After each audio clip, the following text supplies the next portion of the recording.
L'aumento dei prezzi dei carburanti sembra non fermarsi.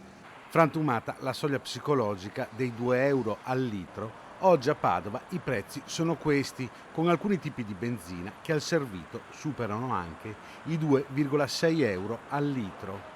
Una situazione che può portare anche a un blocco dell'autotrasporto.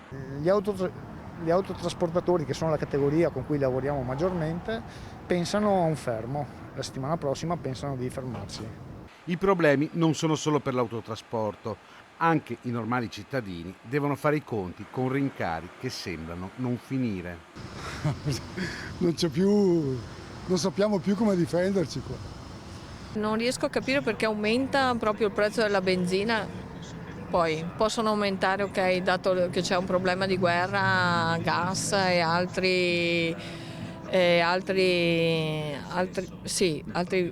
questi possono aumentare, ma perché aumenta la benzina? Cosa dobbiamo recuperare? Cioè, adesso ci crea un problema non da poco, io ho aziende che sono disperate su questo, oltre che per il problema delle materie prime. È un aumento un po' troppo esagerato dal mio punto di vista, perché ho visto cartelli precedenti 2,30 euro, altri a 1,90 euro, quindi secondo me c'è anche un po' di speculazione sopra. Il problema è ogni giorno si salta su. Non lo so dove arriviamo così. Le associazioni di categoria hanno richieste dirette e decise al governo. Noi chiediamo che si blocchino le accise e si sterilizzi l'aumento dell'IVA, che è aumentata con l'aumento che va in percentuale.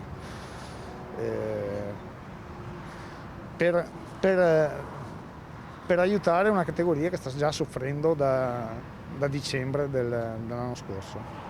E se il governo non interviene, i padovani hanno già una soluzione. Ancora un po', bisogna prendere una bicicletta e pedalare.